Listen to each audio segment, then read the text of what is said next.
Caroline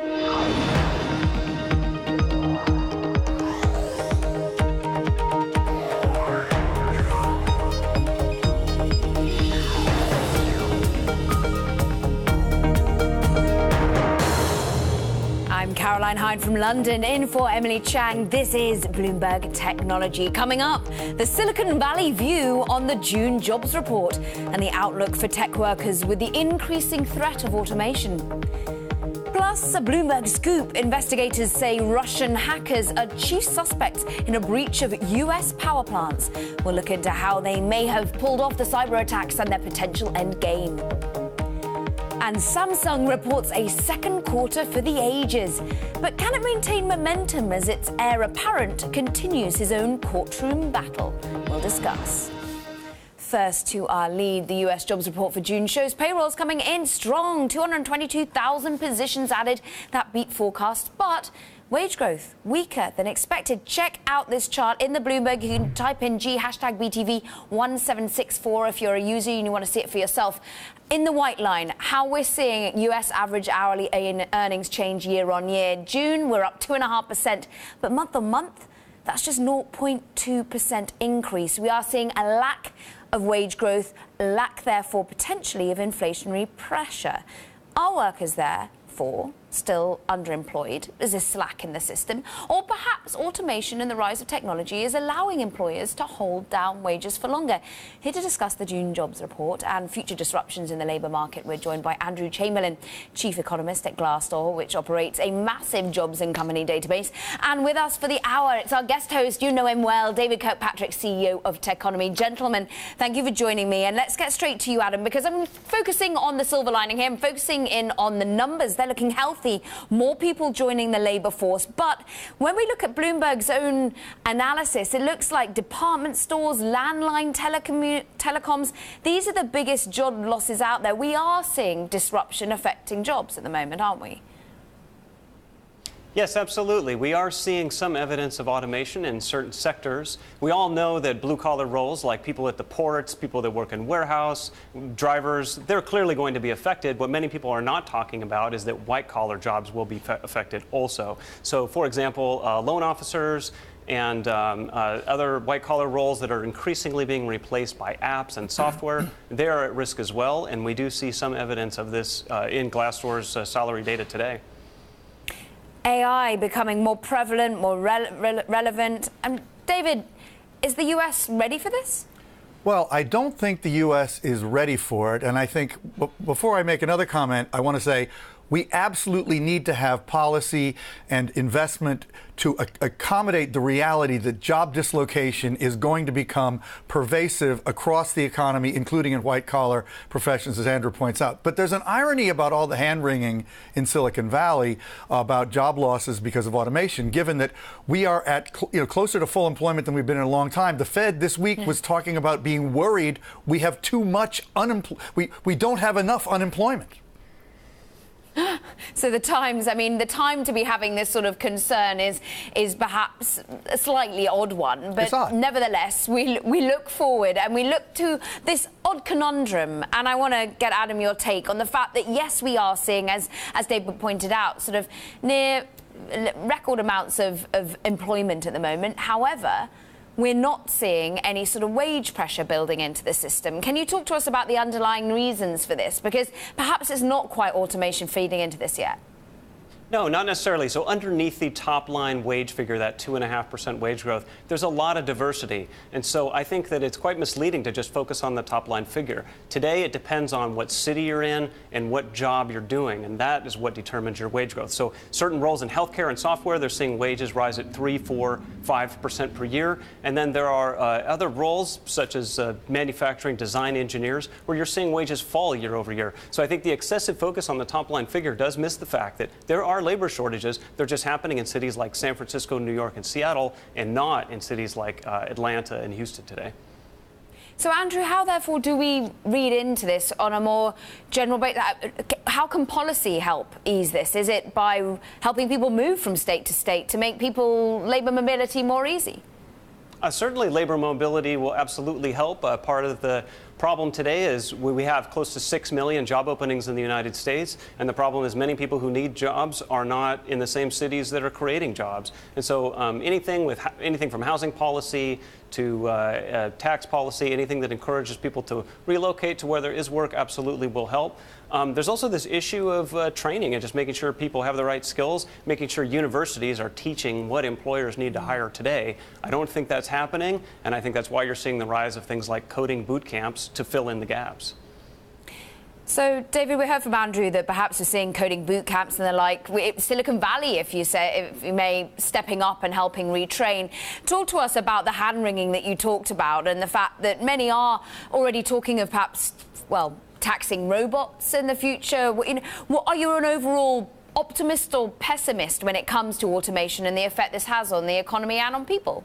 Well, myself, I am an optimist, but I'm sort of an optimist about everything. Maybe you can discount me for that reason. But, and certainly in Silicon Valley, and I think you could give them credit for recognizing that the profound innovations that they are bequeathing to the world, and you mentioned AI earlier, that being one of them, is clearly changing the job landscape dramatically and will continue to do so. They have stepped up, and many, many people, leaders in tech, are really actively and publicly worried about that. And there's no question we need to train people. We need to do a better job of connecting companies to the availability of workers. But it is weird that people don't want to move. There was a study just this week I saw that young people are spending so much time on video games, they don't want to, young men, that's one of the reasons that they're not working as much. They love just hanging out playing video games. It's astonishing some of the things that are happening that are throwing off the traditional calculations. Wow. I mean, Andrew, you're a man who's all about calculations. Talk to us, therefore, of July numbers, the rest of 2017. Where do we see this pattern of employment, of wage growth going? Do you think we remain at this stagnant wage growth level? Well, today marks the 8-year anniversary of this economic expansion, and we don't see any end in sight. It's hard to believe that we can continue to have such sluggish wage growth with close to 6 million job openings and such robust hiring. So I am an optimist as well about automation, as David mentioned. In the long run, the history and the evidence are completely clear. Automation always ends up creating more jobs than it destroys, and it raises wages in the long run. So I think people should be optimistic about growing automation. They should be happy that it allows us to produce more per hour of work. And when we'll know automation is really affecting the labor market is when we see the productivity numbers rise. Today, we don't see that. We see slow productivity. And if automation were really happening, for every hour a person works, you would see them producing much more output. So I'm a data person. I'm going to wait for the evidence on automation and maybe dial back fears until we see something in the data. We love some data people. We want you on again. Andrew Chamberlain, thank you very much indeed, Chief Economist at Glassdoor. Wonderful to have your opinion today. And David Kirkpatrick with Techonomy. He's sticking with us. Now, a story we're watching in the world of autos. Elon Musk's Tesla has won a contract to supply what he calls the world's largest lithium battery. It will be used to back up South Australia's power grid, which has been plagued by blackouts. The electric car maker promises to provide 100 megawatts of storage by December the 1st. Now, coming up, as Putin and Trump agreed to jointly examine cybersecurity issues at the G20, we'll dive into a Bloomberg scoop.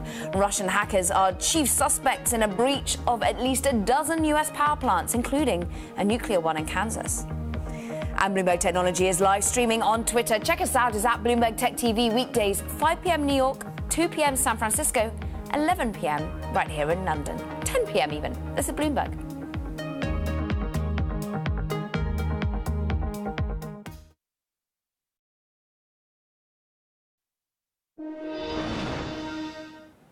Now, Chinese smartphone maker Xiaomi has turned a corner in sales. The company reported second quarter shipments rose 70% to more than 23 million devices, and it's now targeting shipments of 100 million units in 2018. The smartphone maker, which slipped to the 5th spot in the market cap globally in the first quarter, is trying to regain the dizzying growth that once made it one of China's most successful startups. Meanwhile, Bloomberg has learned that Russians may be behind cyber attacks at a dozen or more US power plants. The attackers may be positioning themselves to eventually disrupt supply, though there's no threat to public safety yet. This as Putin and Trump agreed to jointly examine cybersecurity issues and how to determine accountability for future hacking. That was at a meeting at the G20 in Germany. Now, Mike Riley covers cybersecurity for Bloomberg News and wrote this great story. And joining us from Washington now, still with us, of course, David Kirkpatrick, CEO of Techonomy. And Mike, talk us through it. We've got Putin and Trump speaking, looking to build bridges. Meanwhile, we get evidence that hackers of a foreign government, and it seems a Russian government here, are looking to potentially infiltrate the infrastructure of the US. How do we know that they're Russian?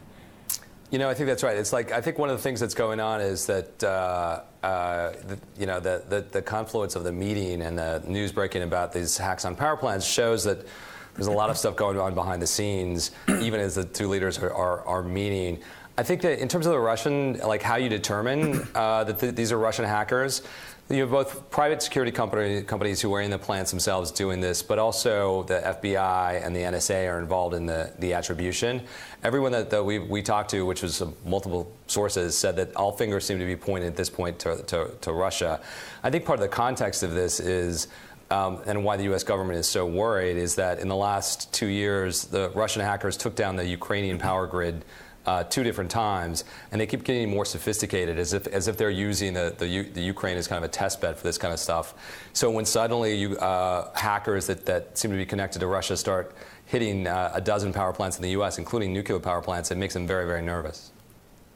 I mean, fascinating, really. I want to get David's opinion of, it seems to be not a matter of if, but when. How concerned as a member of the U.S. population are you?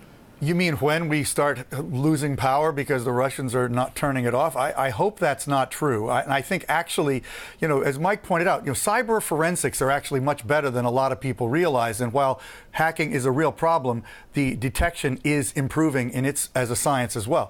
But I think it's another thing I frankly slightly disagree with Mike about is the idea that the U.S. government is really worried, because if we were, then I think our president would be making this a bigger concern. I don't really think President Trump is worried about this, even though you could make the case that the Russian government is in effect waging a kind of war on our economy.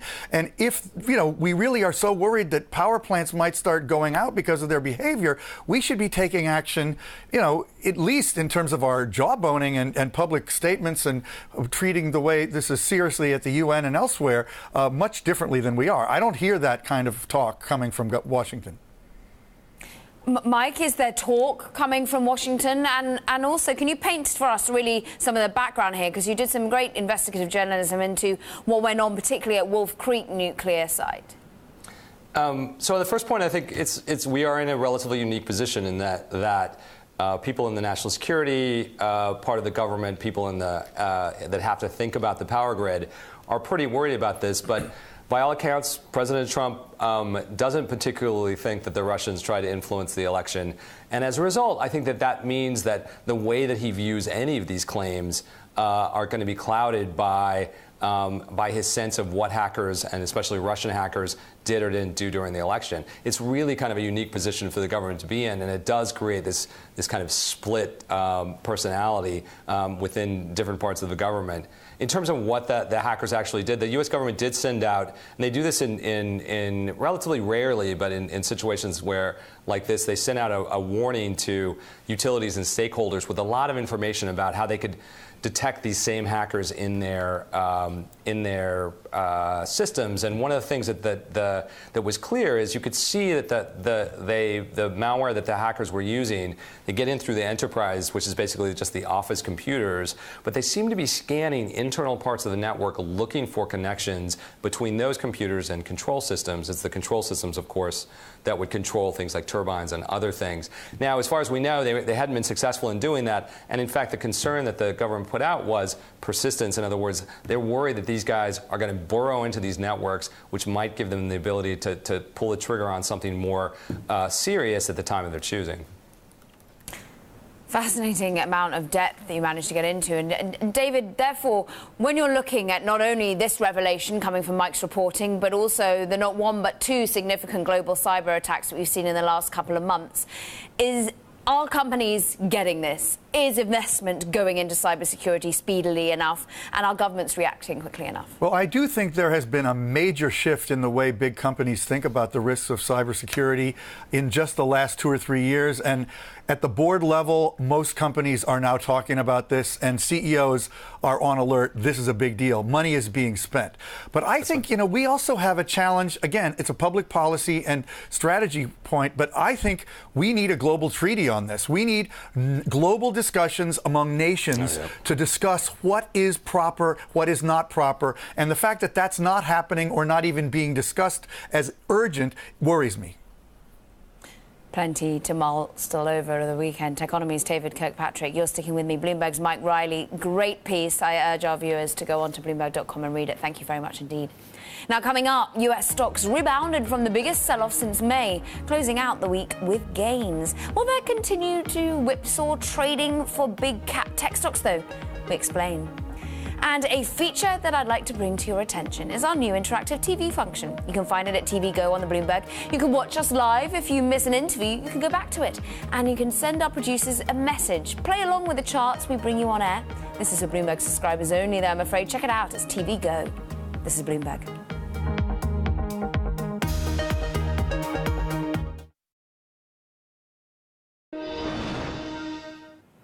Now, a new note from JP Morgan analyst Doug Anmuth says Twitter continues to make positive product changes. That includes the new user interface updates rolled out in June. He also expects greater relevance and more engagement to ultimately translate into ad revenue growth. However, JP Morgan still have a neutral rating on the stock. Meanwhile, tech stocks ended the week on a higher note in the United States. The Nasdaq rose more than 1% in Friday's session, recovering a bit from losses suffered last week. Here for more reaction, let's bring in Bloomberg News stocks reporter Abigail Doolittle, still with us. Techonomy CEO David Kirkpatrick. Abigail, take us through the U.S. moves, first of all. Well, it was a pretty impressive session, Caroline. We saw a really nice rally for all three major averages, but really that Nasdaq, that tech-heavy Nasdaq that you mentioned, stood out, up more than 1%, really being led by lots of the big tech names, the FANG names, plus Apple. All of these stocks had big gains on the day and didn't appear to be driven by anything fundamental outside of a boost in confidence and optimism, probably on that better than expected jobs report. So we had some bullish action there. And we hop into the Bloomberg and take a look at the GRR, group rank function return on the S&P 500. We see tech up there on top, up 17%. And actually, that is the year to date, but that's the story. We have tech up in a big way on the year, and we have it, look at this, on the day up in a big way too, up 1.25%. So really a very solid day for technology. But let's put this in the context of the pullback. We still have the Nasdaq down about 3% from its last all-time high on June 9th. Lots of whipsaws. You would think that today was the best day in quite some time, but it's actually just the best day since last Wednesday. All of this volatility, investors not quite sure whether or not they want to be buying the dip or if they are still a little bit cautious. Time will tell. We do have earnings season ahead, of course.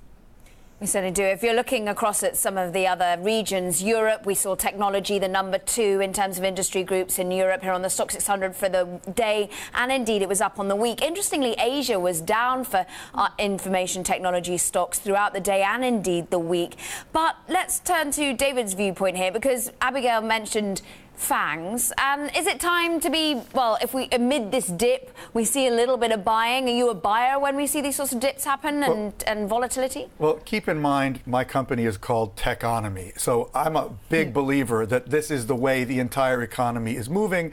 I don't think it's at all inappropriate to continue to believe in the critical importance and future opportunities for this group of companies. So yes, I mean, in general, I would buy on the dips, especially for the great companies that aren't going anywhere and that show every sign of consolidating more and more profit to them, and perhaps at the cost of the rest of the economy. But yeah, technology, my favorite word. Technology is the future of the U.S. and global economy. It's as simple as that. Meanwhile, Abigail, you kept a close eye on the volatility that we're seeing, and talk us through how it is across the board generally in sentiment at the moment. Well, it's pretty fantastic what's happening relative to volatility, especially volatility for tech. So not so long ago, Kevin Kelly of Recon Capital, he joined us on Options Insight, and he was making a big deal of the spread between the S&P 500 VIX and the VIX on the NASDAQ 100 or the VXN. In fact, if we pop back into the Bloomberg and take a look at G#BTV 96, there in blue, we have that S&P 500 VIX down at 11, near all-time lows. And back in March, Kevin Kelly was making a big deal of the fact that the S&P 500 VIX had dropped below the tech VIX. That was really or the tech VIX, in orange, had dropped below the S&P 500 VIX, kind of unusual. But now we have this big blowout in volatility for tech stocks. So the sector, it is still the best sector on the year, but it has given back some of the gains. So the best sector on the year now seeing the biggest volatility. He thinks that this VXN up near 17 could be a tell on overall volatility for the markets ahead, perhaps led by earnings season and what may be to come. But certainly something to keep an eye on there, more of the whipsaws that we've been experiencing for the stock market. And talking of volatility, I mean, just everyone needs to eye up the $8 billion that was wiped off of the market cap of Tesla just this week alone. Great insight, Abigail Doolittle, as ever, taking us through a whirlwind of charts throughout the Bloomberg. And David Kirkpatrick with Techonomy, his favourite word, is sticking with us. Now, coming up, we take a look at Samsung's historic earnings report. How the company continues to thrive despite the array of crises knocking at its door. And if you like Bloomberg News, check us out on the radio, why don't you? You can listen on the Bloomberg Radio app, Bloomberg.com, and in the US on Sirius XM. This is Bloomberg.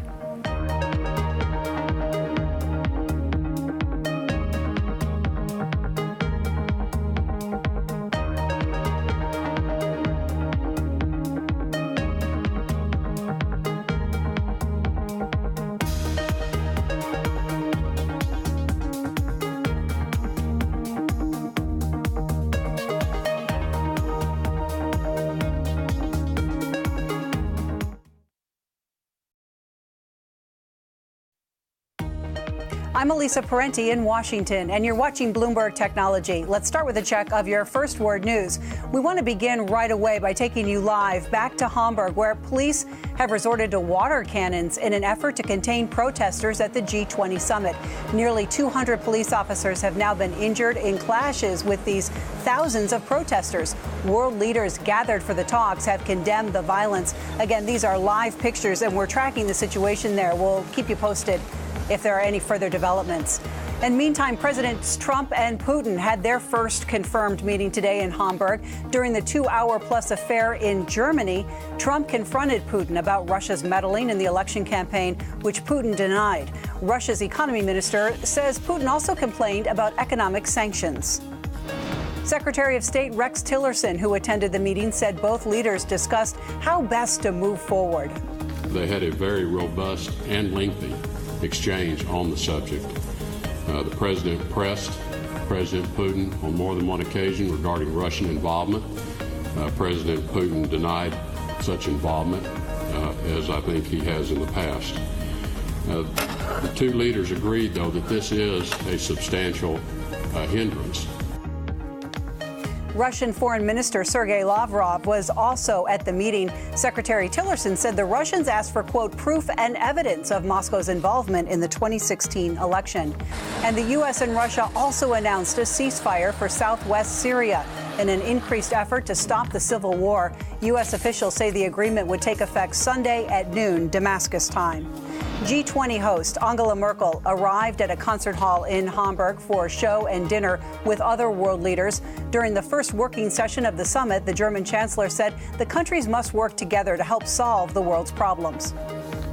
We all know the big global challenges, and we know that time is short, and therefore often solutions can only be found if we are ready to compromise when we approach each other, but also, and let me make this clear, without giving up too much, because there are differences as well. British Foreign Secretary Boris Johnson has traveled to the Middle East in a bid to end the political crisis with Qatar. His first stop, Saudi Arabia, one of 4 Gulf nations to cut diplomatic ties. Johnson is trying to get them to go along with a Kuwaiti-led effort to end the tensions. And the European Union's bailout authority has approved a $9.7 billion aid package for Greece. The majority of the funds will be dispersed on July 10th. Global news 24 hours a day, powered by more than 2,700 journalists and analysts in more than 120 countries. I'm Elisa Parenti, and this is Bloomberg.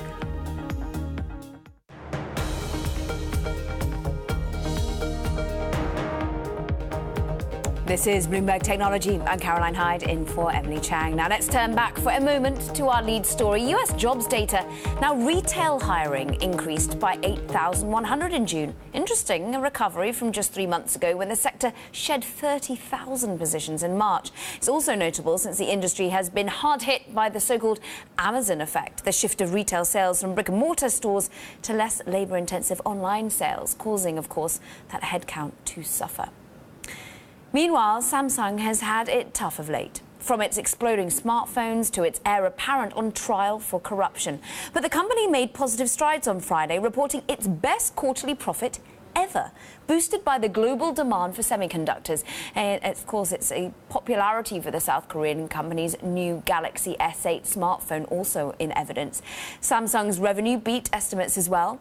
Joining us now to discuss is Bloomberg Technology reporter Ian King, who's just returned from a reporting trip in Seoul and attended one of JY Lee's trials, no less. Still with us from New York, my guest co-host for the hour is Techonomy CEO David Kirkpatrick.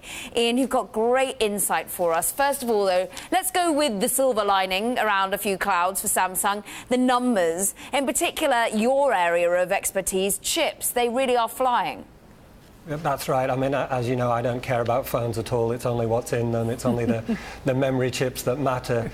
And that's really what's going on here. That's really the heart of Samsung as it became a modern, successful company, and it's a success that has continued to this day. It's been brutal competing against Samsung in the memory chip industry. Basically, everybody has given up apart from a couple of others, Micron and SK Hynix, and that has had a commensurate effect upon the balance of supply and demand. Pricing is great. Those chips are going into all manner of new things as well these days, which is helping on the demand side. Prices are fantastic, and Samsung is definitely making a lot of money out of that market.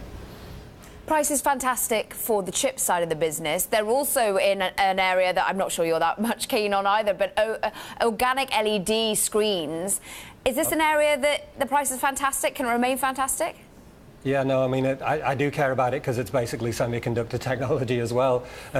Yeah, no, if you want to make a phone with an OLED screen which gives you thinner, better color, anything like that, you have to go to Samsung right now. They're the ones that put the factories in place. They're the ones that develop the technology at an extremely high scale. So the rumor is, as you know, Carolyn, that even Apple is going to have to come cap in hand to Samsung later this year and say, give us as many screens as you can, please. And of course, David, this is what's so interesting, is Samsung really going for it in terms of the bottom line. And at the S8 seemingly doing pretty well, all ahead of the all-important 10th anniversary iPhone. Yeah, unlike Ian, I have a slightly broader range of appreciation of tech. And this, you got to say, Samsung has revived as a impressive phone maker. They're really head-to-head with Apple yet again. And it is interesting to think about this most diversified company. I mean, there's probably no company we could think of does more things than Samsung. But, you know, they subsidized semiconductors and chips and memory when it was hurting. And now the prices are practically double what they were, I think, a year ago. You know, that's impressive. It is amazing that compared with all the problems they've had, that they're showing this historic profit of today. It's a very impressive company, but they've taken advantage of some possibly unfair advantages they have in Korea. Interesting. Let's focus in on that now and some of the problems, the clouds amid all this silver lining. Ian, you've come back from South Korea. You went to court. Remind us why the heir apparent JY Lee is there. It's all to do with corruption, isn't it? He's basically accused of trying to bribe the president of the country, who's actually on trial in a nearby courtroom and the Seoul courthouse there, in order to get influence from the Blue House, the Korean presidential office, to help consolidate his control over the Samsung group. Obviously, Samsung denies that, but that's why he's on trial. And where are we in terms of the stage of the trial? Because the clock's ticking. Yeah, I mean, if what I saw and what my colleagues told me that they've seen is anything to go by, it's not going very well for the prosecution. They haven't really found the smoking gun. They haven't really found somebody willing to turn on him. Everything so far has been pretty circumstantial at best, according to what we've been told from experts as well. So really, the prosecutors are kind of running out of time in terms of the amount of witnesses that they can prove. And while I was there, the judge was getting pretty irritated with them, just asking the same question over and over again and getting the same no answer, which was no, we have no evidence, no, I never saw anybody, no, I wasn't influenced by him, no, it never happened. I mean, that's really been the pattern so far. Interestingly, of course, they need to be wrapped up by August, otherwise he walks free. And David, I got a sense of your frustration. You feel that potentially they do need to be looked at in this respect and held to account. Well, I think we would not in the United States allow any of these chaebol to behave the way they do, I don't believe. And of these giant conglomerate kind of sprawling, interlinked companies that dominate the Korean economy, Samsung is the biggest. And Ian can correct me, but I believe Samsung alone represents something like 20% of all of Korea's exports. So, I mean, is that right, Ian? 20% of GDP. GDP, that's even worse. Oh my God. Can you believe that? I mean, I don't think we would let a company have that kind of dominance in our economy. And you got to believe that would require extraordinary scrutiny in any country. And whether they've gotten that kind of scrutiny, at least until now, I doubt. Well, the flip side of that, if I may, is that they've been an enormously successful employer of South Korean people, and they've brought in mainly money from overseas. So the government and they themselves have argued, we're making Korea richer, we're making Korea a better economy, and this is the engine of growth that we need. So there's two sides to the argument. Yeah, and it continues to innovate. We'll see how the S8 continues to perform as we edge ever closer to the Apple new phone coming on sale as well. Bloomberg technology reporter Ian King, fascinating insights from South Korea. Meanwhile, David Kirkpatrick, CEO of Techonomy, and my guest host for the hour, sticking with me. Now, Bloomberg is reporting that US chipmaker Rambus is said to be working with an advisor on a possible sale, sending the shares today up as high as 15% at one point. Now, this is all according to people familiar with the matter. The company, which owns some 2,500 patents, has battled several other big chip makers in court. In 2015, Rambus began restructuring and started selling its own branded chips. Now coming up, the latest in the ongoing saga between Uber and Alphabet's driverless car unit. Well, it's hit a fever pitch. Why Alphabet's Larry Page will be heading to the courtroom. That's next. This is Bloomberg.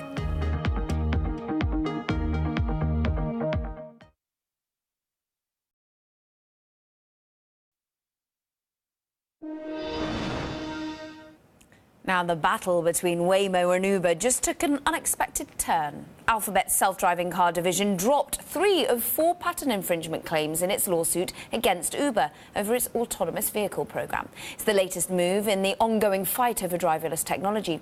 And Bloomberg also learned that Alphabet's CEO, that's Larry Page, has been ordered to submit to questioning by Uber lawyers.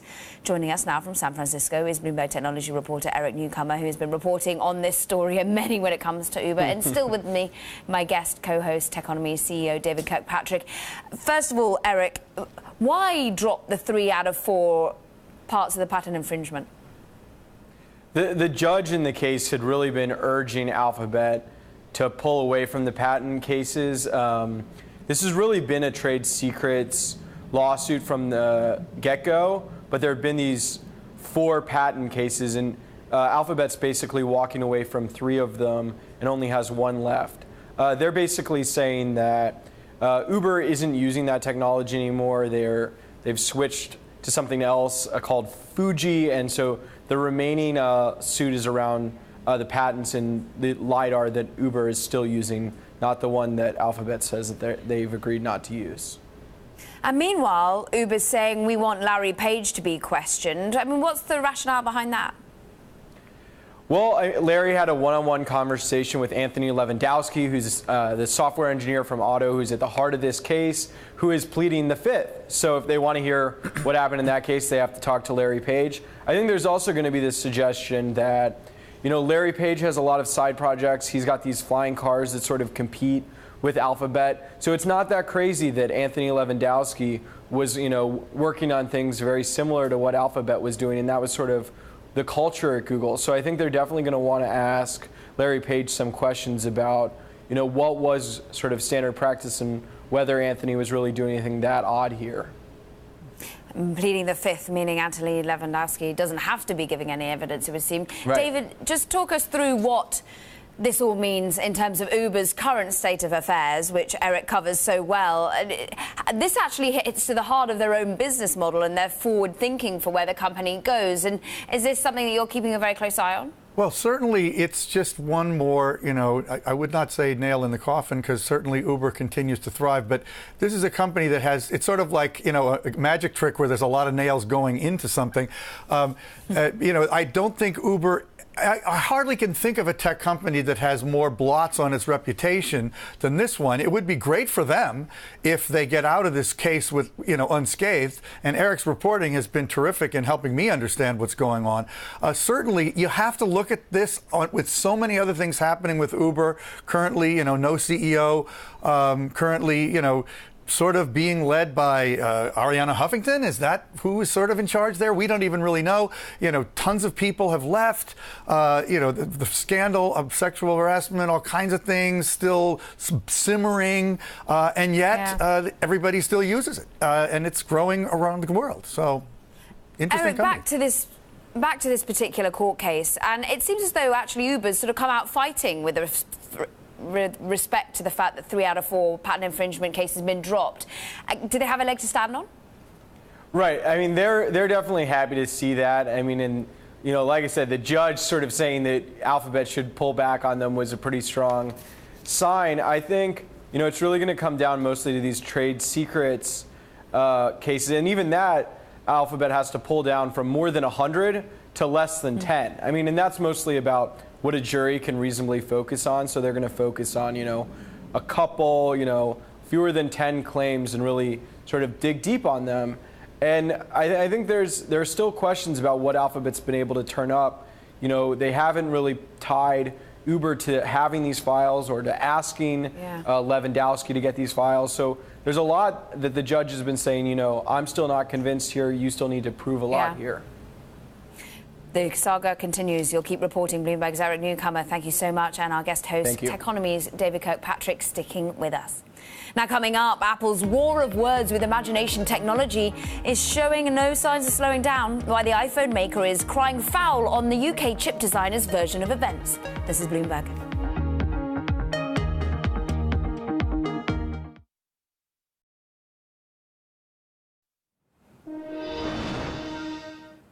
Now, the war of words between Apple and its soon-to-be former supplier, Imagination Technologies, is heating up. Shares of UK-based Imagination Technology fell in Friday trading. This after Apple told Bloomberg it had given its supplier almost 2 years' warning that it was winding down the relationship.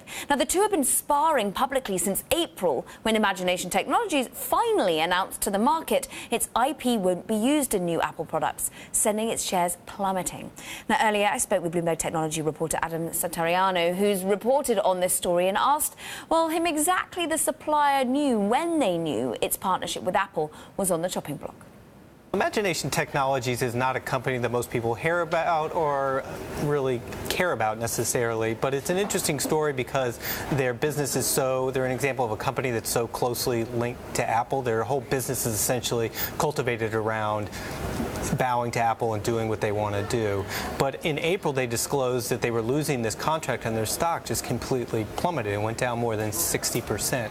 And they said that they came out and said a lot of things about how they doubted that Apple could do this without violating their intellectual property, and there was a bit of making it seem like that this had come out of nowhere. To investors, obviously, as you saw by the stock drop, it was clear that they were surprised by the move. But now you've spoken to Apple, and it seems as though they're refuting the timeline that Imagination Technology has put to the market. So it gets interesting because Apple has come out and said that, basically saying this timeline that Imagination has given to investors was not really accurate, that Apple had told them as far back as February that they were going to be dropping them completely, but that even almost 2 years prior, going back to 2015, Apple had begun kind of winding down the relationship as it begun to develop the technology itself. 2 years previous, they'd been sort of given a few warnings. Several months previous, they'd actually been informed that this is likely to happen.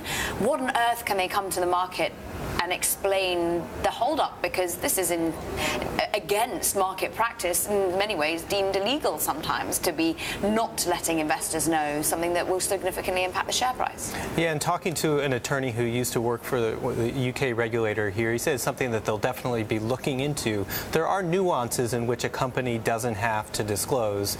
And what Imagination said is that they had a contract with Apple starting in 2014 in which there was essentially non-disclosure agreements in there. It's saying that, like, we're based on this agreement with Apple, we can't talk about the sort of ups and downs and of the negotiations and the talks, which are constantly ongoing.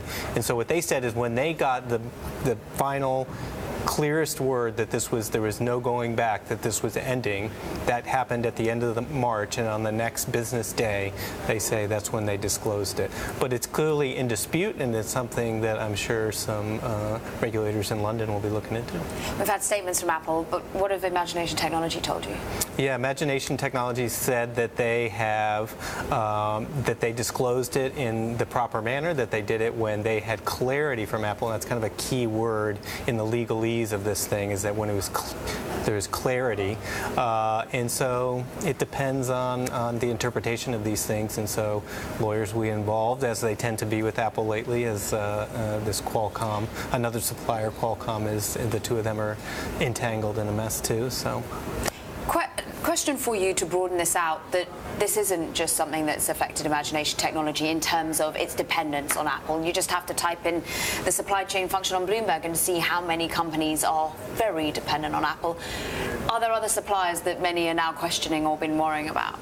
Yeah, I mean, any company, it was this Apple and the iPhone was this incredible success story, and there was a lot of companies who got their components inside to do a very specific little thing, but those businesses just like got caught on the rocket ship and went like this. But of course, along with that, their business just became more and more reliant on Apple, and Apple is known to, if they decide that a technology is something that's core to what they want to do, that they're going to build it out themselves. And chips is something that they've been doing more and more internally, because you're able to perhaps get more power out of it while using less battery, or you can fine-tune it in a way where it's specific to a kind of function that you want to do, whether that's something with Siri or the augmented reality stuff that they want to do. And so as they try and do more of this on their own, the suppliers who were once making this little thing may no longer be making it, and then the business that was predicated on can kind of collapse. So that's